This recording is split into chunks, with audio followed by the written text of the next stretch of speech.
is going to give you a timeline, and after that, if you have any questions, please feel free to ask. So this past Monday at 8:45 p.m., we received a report of a carjacking. The victim said two black males blocked in his pickup truck in the area of in the 4800 block of 20th Avenue South.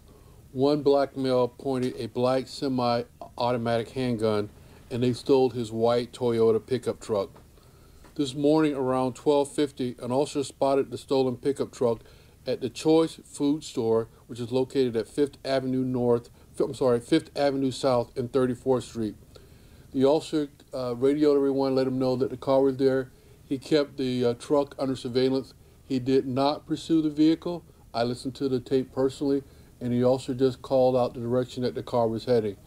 The officer then told the other officers in the area that he noticed that the truck had a flat tire. The truck then turned onto the alleyway in the area of 2940 Fairmont Terrace South.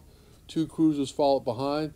The suspect, later identified as Thomas Earl Jackson, 33 years of age, black male, exited the vehicle and fired at the officers. The officers returned fire. The officers rendered CPR to Jackson, and he was transported to the Bayfront Hospital, where he was later pronounced dead. At this time, I cannot tell you how many rounds were fired either from the officers or the suspect because the scene is still being processed. I met with the family members at the hospital. I informed them about the investigation, and I told them 3 parts to this investigation. 1, the Criminal Investigation Division will be investigating this. The Office of Professional Standard, and the 3rd part, the State Attorney's Office, will also be reviewing the case. I spoke to the officers. They're okay.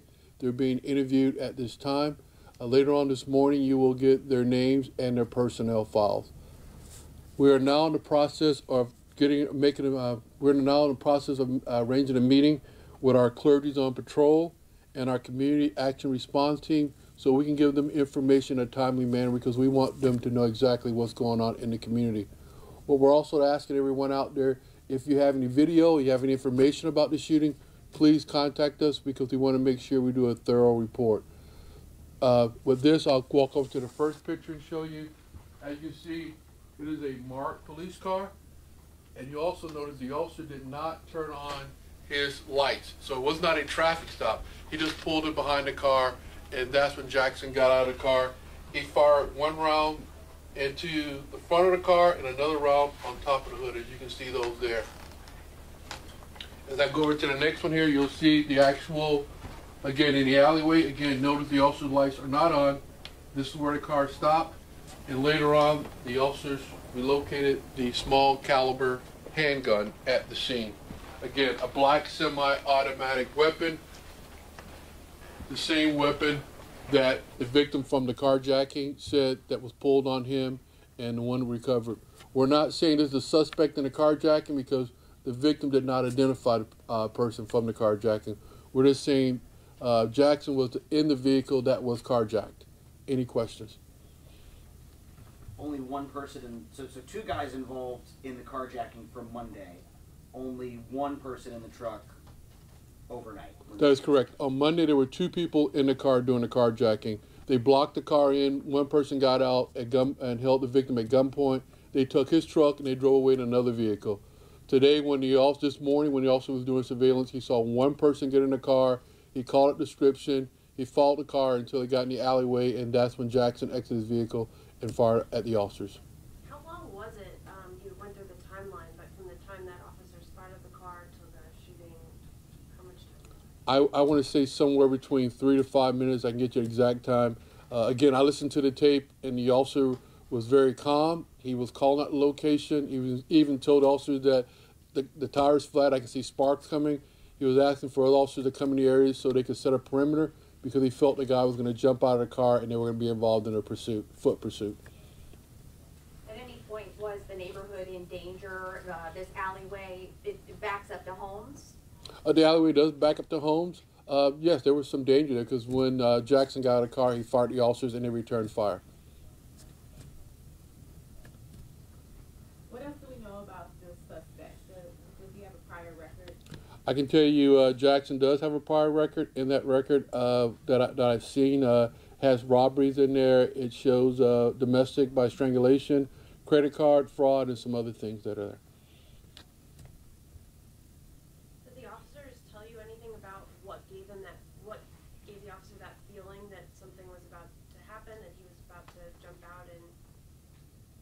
Well, 9 times out of 10, when we're behind a car, sometimes the suspect will bail out a car. So that's why the officer was setting a perimeter around the car. So if they did get involved in a foot pursuit, they would be ready to be involved in that.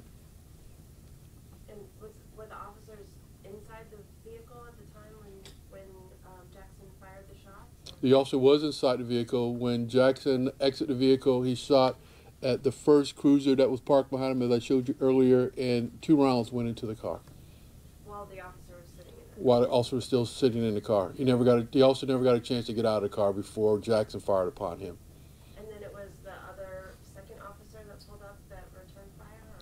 Or? At this time, I can't tell you all that because, again, it's still under investigation. Any other questions? Did the officers tell you anything about how they were feeling or how they're feeling now? I know you said they're physically okay, but... Well, the process that the officer have to go through, and any time an officer takes someone's life, you know, that's something that they have to go through and deal with. So right now, they're just trying to get through the investigation part of it, and then we'll look at counseling and things like that. But again, right now, we just want to make sure we get all the facts and get everything in place. Question for you. Do you have any numbers on carjackings in the area? Has that been a serious problem as of late? That was the only one we had this week. If you need those numbers, I can get it for you. But again, that was the only one that was reported this week of a carjacking. Does this help you at all in trying to identify the suspects from that Monday's carjacking? I know you're not saying that this was the same person right now, but are you any closer in terms of that? No, we're not, and hopefully some people will call in. The victim right now said there were 2 black males that robbed him and took his car from him, and they were wearing hoodies, so you didn't see their faces. And just one point of clarification, the suspect's name is Timothy Earl Jackson, and you have his date of birth from the information I sent out earlier. Okay. All right, Chief. Thank you.